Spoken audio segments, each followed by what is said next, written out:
Well, welcome again. This is the Davenport Road all-age service, which generally means most of us are in here all the time, including primary school, secondary school, although there is a crash which is already happening through there. So if you're desperate for crash, that's the way. It's already on. Wow. Well, today our focus is on the King of Kings. So use the coronation, if you like, as your springboard into the greatest king of all, Jesus. But first of all, let's have a quiz. Right, so it's a royal family quiz. I got 10 questions. I'll come down a bit. Now, the idea is you tell the person next to you what your answer is. Right, 10 quick questions, and see if you can get 5 out of 10. Set yourself a target. Now, if you don't want to talk to anybody, just, put the answers on your phone, but don't cheat, right? Okay, so there are no sweets for winners or losers here. You're going for your personal best, right? So 10 questions, and the idea is, well, we'll do the first one sort of together. So question 1, what does King Charles, please don't shout it out, just tell the person next to you, all right?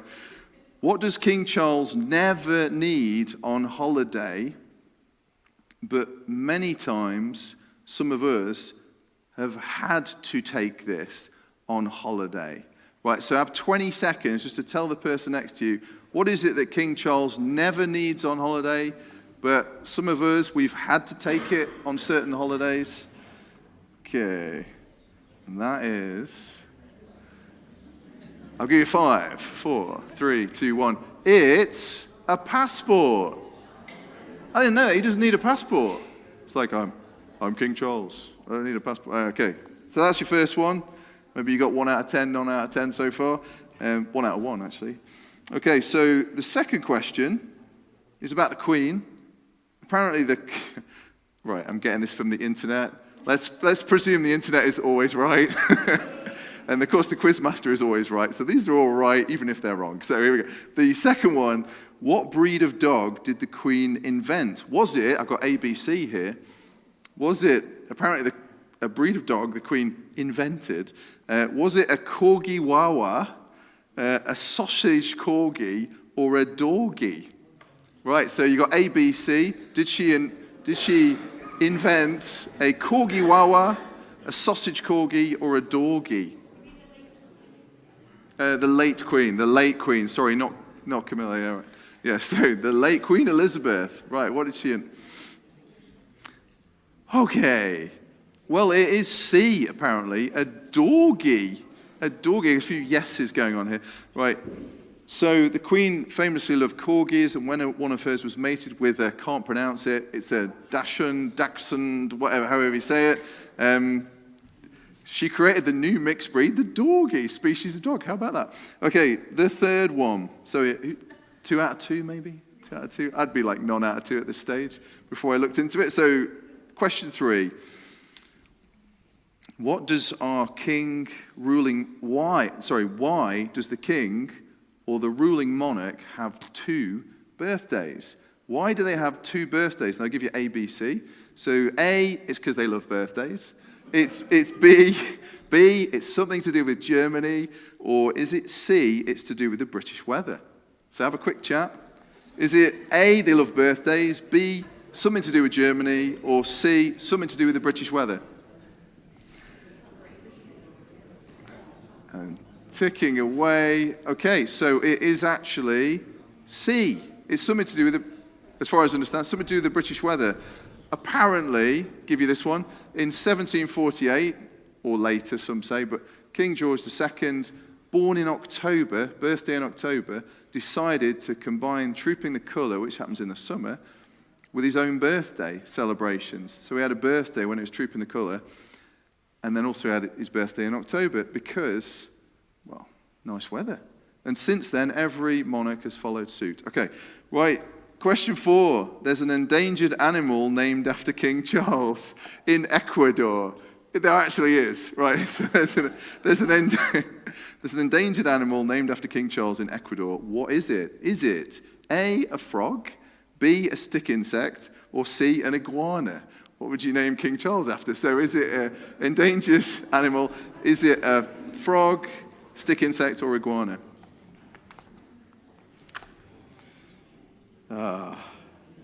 Okay. So it's this. It's actually a frog. So the I can't pronounce it, Prince Charlesy, but the Hyloskirtus Prince Charlesy, or the Prince Charles Stream Tree Frog. Yeah, there you go. Okay, nearly halfway, right, the fifth one. In 2009, Michelle Obama famously did something with the Queen that she wasn't supposed to. What was it? Choice of three. Did she high-five the Queen? Did she hug the Queen? Or did she tell a joke about the Boston Tea Party to the Queen? So which one was it out of A, B, C? Have a quick chat. Did she high-five the Queen, hug the Queen, or tell a joke about the Boston Tea Party to the Queen? Have a quick chat. I think most of you seem to know this one. So it's hug. She hugged the Queen. She's not supposed to really even touch her. Hugged. She hugged her. Right, okay, question 6. We've passed the halfway line. You may be relieved to hear on this one. So, King Charles has founded nearly 20 charities. Nearly 20. Now, how much did these charities make, or tend to make, each year for good causes? So the charities that King Charles has founded, how much do they make a year, roughly? Is it A, £140 million, B, £475 million, or C, we really don't know, it's very hard to work out? Okay, so how much do the charities that King Charles has founded make every year? Is it A, 140 million, B, 475 million, roughly, or C, we really don't know, it's too hard to work out. Okay, it's A, 140 million. It's pretty good. Okay, question 7. King Charles can. What can King Charles do? Can he A, fly jets? Can he B, fly helicopters and play the cello really well? Or C, all of the above? Can he do all of those things? So is it A, flies jets, B, flies helicopters and plays the cello really well, or C, all of them? It's all of them. He can do all of them. He can fly jets, he can fly helicopters, and he can play the cello really well. Okay, related to that, question 8. Which 3 instruments can King Charles play? Can he play, I think this one's easy. I think this is easy, right? Can he play A, the guitar, the piano, and the cello? Or B, the cello, the bongos, and the didgeridoo? Or some of us could claim to play some of these things, I think. And then C, the cello, the cowbell, and the triangle. So which 3 instruments can he play? Is it A, guitar, piano, cello, B, cello, bongos, didgeridoo, or C, cello, cowbell, triangle? It's A. It's A. He can actually play the guitar and the piano and the cello. There you go. Okay, final 2 questions. I don't know if you got 5 out of 5 so far or more. That's the target is for maybe at least 5 out of 10. Okay, question 9. At Cambridge University, King Charles got a degree in what? Was it A, English, B, history, or C, he didn't get a degree from there? Okay, so again, question 9. At Cambridge University, King Charles got a degree in what? Was it A, English, B, history, or C, he didn't get a degree? So have a quick chat. What do you think? A, B, C, English, history, or he didn't get a degree from there? History. It's B. He got a degree in history at Cambridge University. Not bad. Final question. Some of you will be most relieved to hear this is the final question. Question 10. King Charles once presented the weather for the BBC. Really, he did. Right. So King Charles once presented the weather for the BBC, but where did he do it? Was it in England, A, England, B, Wales, or C, Scotland? Have a quick chat. Was it England, Scotland, or Wales? Sorry, England, Wales, or Scotland? England, Wales, or Scotland? Scotland! Scotland! I can't do the accent right. Okay. Right. Could we have the first slide up, please, Christine? This is not a COVID announcement. This is just putting slides up. So, actually, I should have got the clicker off you. That was an error. So I'm just going to do that now. This is your... hello. This is Nigel's chance to do even more exercise than the action song. Okay. Thank you. See if this works. Oh, it does. Right. So we are going to look at how Jesus is the King of Kings in 6 ways, and they all start with L, apart from one that's got an L in it. So it's kind of a cheeky addition because I couldn't think of a better way of saying it. So there are 6. This is in 3 parts. So there'll be 2 L's and then a song, 2 L's, another song, 2 L's, another song, then it's teas and coffees. That's where we're going. And there's also an open mic situation here. Interactive readings. So I'll come to that in a sec. But the big thing we're thinking about and rejoicing in today and celebrating, and it certainly encourages me to think about these things, is how is Jesus greater, better than any other king or queen? In fact, greatest, best. How is that true? So we've got the 6 L's, and here's the first one. Jesus is the Lamb we need. He is the Lamb we need. It appeared in the passage from Revelation 17, verse 14, how the King of Kings is also the Lamb that we need. Now, this is where we have open mic stuff. So the open mic, I'm going to switch this one off, Malcolm, and I'm going to use that to prove it works. Hopefully this works. Hello. It works. So the big idea, do you know what?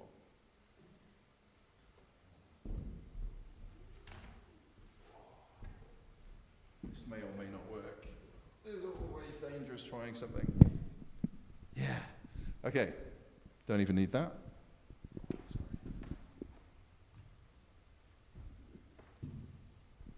I don't want to get in the way too much of the lovely coronation flowers. There's if you get up there, there's a flag that represents things. Yeah. Okay. So the idea would be pick up this microphone. Put it this way. Pick up this microphone. You could even sit down because there's a chair and read what it says on the screen. Now, if that screen goes blank, like it just has and sometimes does, you can just read it from there. So let me explain. This is what you're going to use, this microphone, to do the reading. There's more.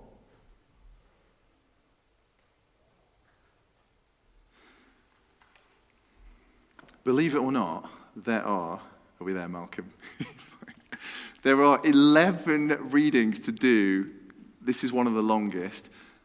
And when I would like someone to do a reading, I'll sit on this chair and wait, right? Right, if nobody does the reading, we're going to be sat here for so long. Actually, literally eternity if nobody does the reading. So I'm calling for people to bravely come up, pick up the microphone, and read what it says on the screen. So your first opportunity is right now. Okay, so it's basically pick up the microphone, do the reading. It's a very different way of doing readings in a church service, right? Because usually you plan it. This is completely unstructured. Absolutely anybody can come and read that reading. Or not, and then we're sat here for so unbelievably long, looking for some bravery. Thank you, Anne. Right.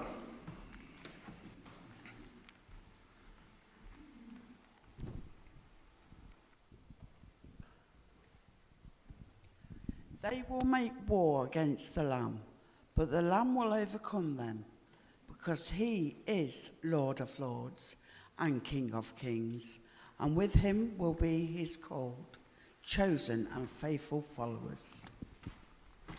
Thank you so much. So the plan is there are 10 more of those. When you see me sit down, you know what to do. You can start geeing yourself up now for your moment. And do you know what? If somebody else comes up just as you're coming, it's not the end of the world. You just have to accept they beat you to it. So it could be interesting. But let's get the focus back on. Jesus is the Lamb. First reason, first L, why Jesus is King of Kings, because he's the Lamb. Why is Jesus called the Lamb here and in the Bible generally? Why is that? When we look at the whole Bible, Old Testament, New Testament, lambs die in the place of someone instead of people. And it's for their sins, to pay for their sins in their place. And so when Jesus is called the Lamb, that's why we've got the 3 crosses on the hill there. A similar thing going on. Jesus dies in the place of people. He is dying instead of his people for their sins, to pay the penalty for their sins. The King of Kings, he dies on a cross. The King of Kings, he bleeds for us. He dies for us. He's buried. And it's all for us. With the bigger picture of he's doing it for the glory of God the Father. He's willing to give his life to die for his followers. So he is the Lamb. Now, Jesus also says it like this himself. And this is an opportunity for someone to grab that microphone. Please do. He says it like this in Mark 10, verse 45. About why he's the Lamb. Open mic, anybody?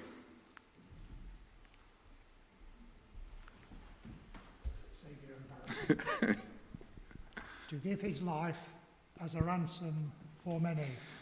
Thank you, Patrick.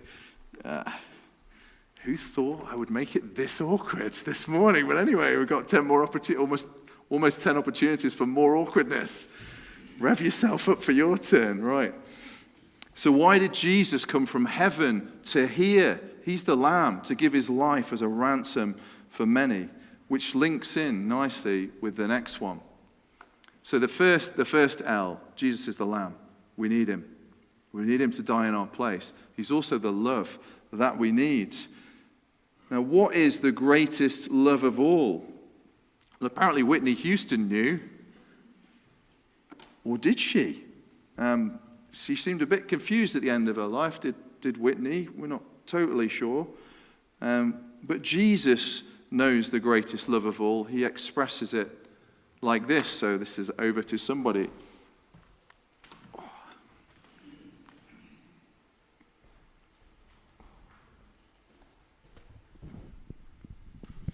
Greater love has no one than this, that he lay down his life for his friends. Super. The greatest love of all, Jesus said. Greater love has no one than this, that he lay down his life for his friends. And then Jesus went to the cross and he did exactly that. And he even died for those who would be at that point his enemies, who would later turn to him. As for those followers of Jesus. And there's more. And there's more. We get this ongoing care and love from our great God and Savior, the Lord Jesus. And here's a sense, another verse for you about the ongoing help and the love of the Lord. 2 verses from Matthew chapter 11. Over to anyone for the open mic. You're allowed to go twice. You could just go once.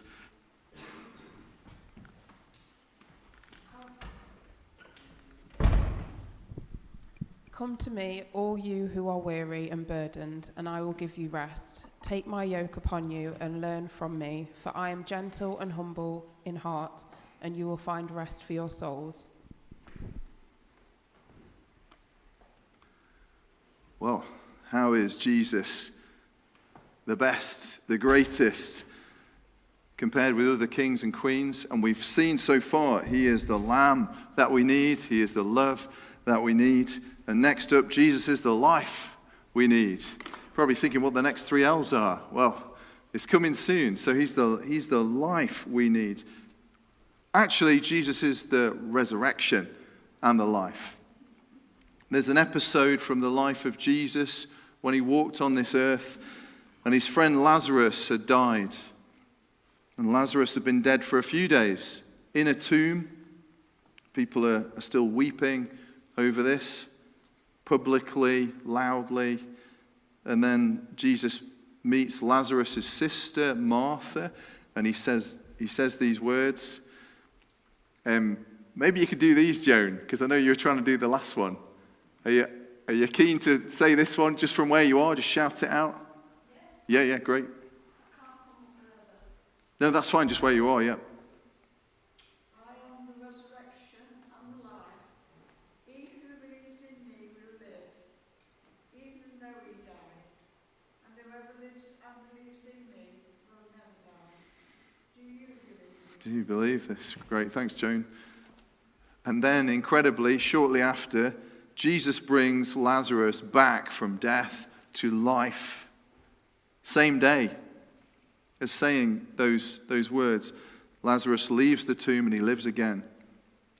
And for us, Jesus offers eternal life to all who would come to him. And Jesus is our resurrection and life. Now, after that, with Lazarus coming back to life, the time passed. And when the day came, Jesus was executed. Jesus was killed. Now, you're the resurrection and the life. How is it that you got killed? Well, there's more to it than that. 3 days later, you will know from Easter, Jesus came back to life, the resurrection king, the King of Kings. The King of Kings. Death cannot hold on to the King of Kings, who is the resurrection and the life.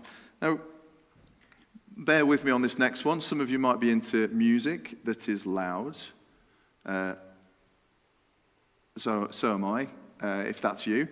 Now, I was recently listening to a band called the Foo Fighters, and you may have heard of them. They're not a Christian band, and they've got a song called Walk. Walk. And in that song, Dave Grohl repeats these words. I never want to die. I never want to die. I never want to die. And if you know the song, you'll be like, oh yeah, he does say that, doesn't he? I never want to die. And apparently he's thinking a little bit about his friend Kurt Cobain, who did die. The band Nirvana, some of you will know all these details. Now, is there any hope for Dave Grohl, lead singer of the Foo Fighters, who says, I never want to die, I never want to die? Well, there can be hope, even for Dave Grohl, for him. Because the King of Kings, we see mentioned here, he's the resurrection and the life. That is not limited to just certain people who seem to be a bit nicer. It's just anyone who would turn to the Lord Jesus Christ, the King of Kings, who specializes in resurrection. So Dave Grohl, you don't have to stay dead. Dave Grohl, have Jesus as your King of Kings. He is the resurrection King, and then life continues beyond, joyfully, into the next life with the King of Kings. Jesus said it like this. This is an opportunity again. He said it like this in John 14, verse 6.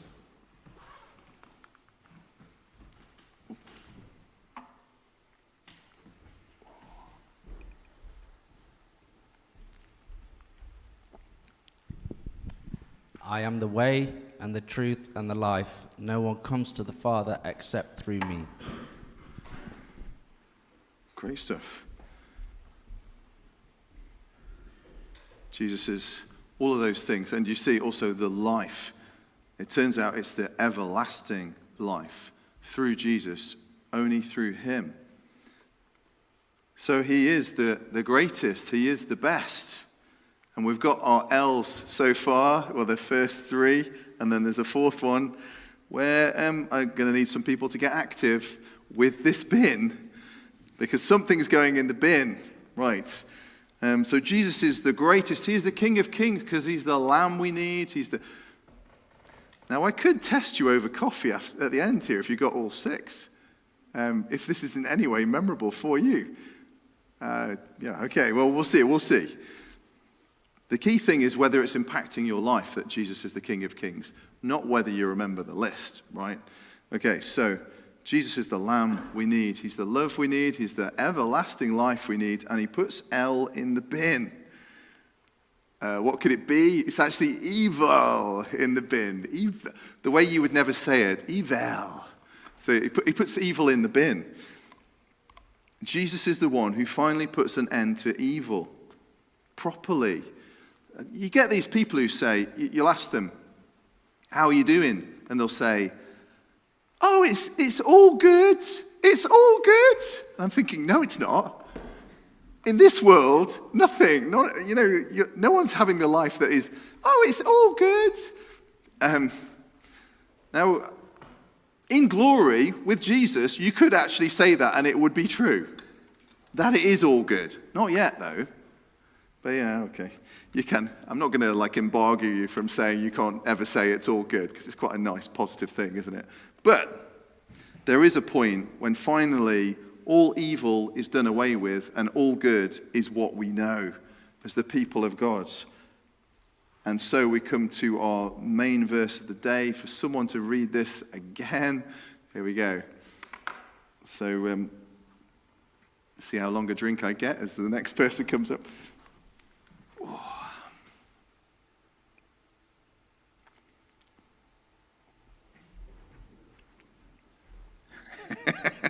It's a sudden rush.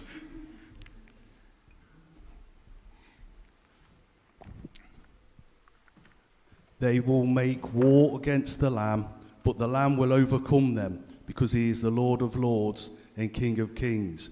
And with him will be his called, chosen, and faithful followers. Thanks, Simon.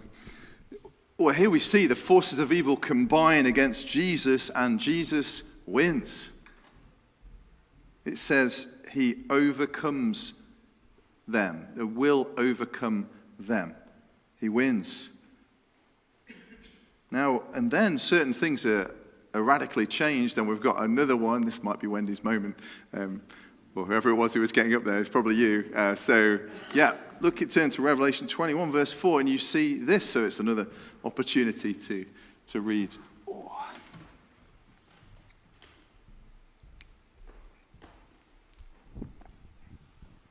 He will wipe every tear from their eyes. There will be no more death, or mourning, or crying, or pain, for the old order of things has passed away. Brilliant. The King of Kings puts evil in the bin. There's no more of that stuff. It's just going to be gone. And that's why he's the King of Kings. All these kind of things. He puts evil in the bin.